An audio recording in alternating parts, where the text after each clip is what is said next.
Honorable delegates, distinguished colleagues, on behalf of Armenian delegation, I would like to warmly greet the organizers and participants of the General Assembly high-level meeting on HIV and AIDS.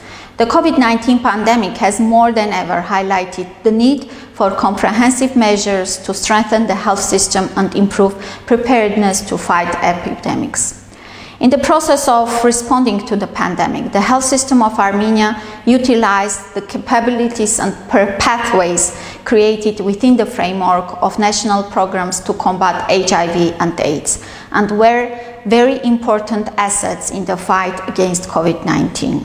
However, at the same time, difficulties arose in the meeting the UN goals on fighting HIV, AIDS, and achieving the 2030 Agenda for Sustainable Development all over the world. Armenia was not an exception.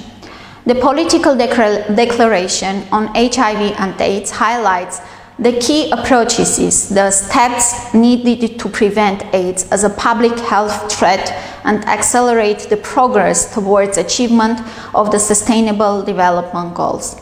Few countries were able to even partially achieve the goals defined in the previous declaration, which is why it is utmost important that the new declaration considers the priorities and the strategic goals of the member states. We are pleased to note that the number of messages highlighted in the political declaration coincide with Armenia's main concerns and priorities, including elimination of stigma, discrimination, and restrictive laws, policies, and practices, and creating favorable social and legal conditions. Keeping vulnerable groups in the spotlight and ensuring maximum service availability. Ensuring access of women and girls to the quality health care. Introduction of universal health coverage. Ensuring multi-stakeholder partnership. Interstate cooperation to create regional mechanisms to combat HIV/AIDS. Dear colleagues, COVID-19 pandemic has overwhelmed health systems, disrupted essential health services, deepened inequalities, and posed serious threats to the education of an entire generation of young people.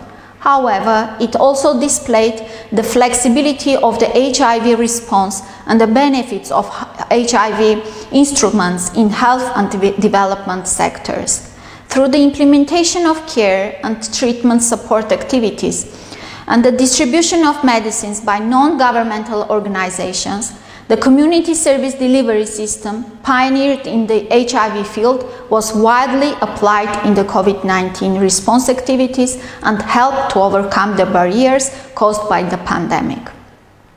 It is also important to mention that HIV/AIDS high on the agenda of the international community and ensure its sustainable funding despite the heavy financial costs caused by COVID-19. The global health crisis has made us realize that we cannot continue to invest insufficiently in pandemic preparedness.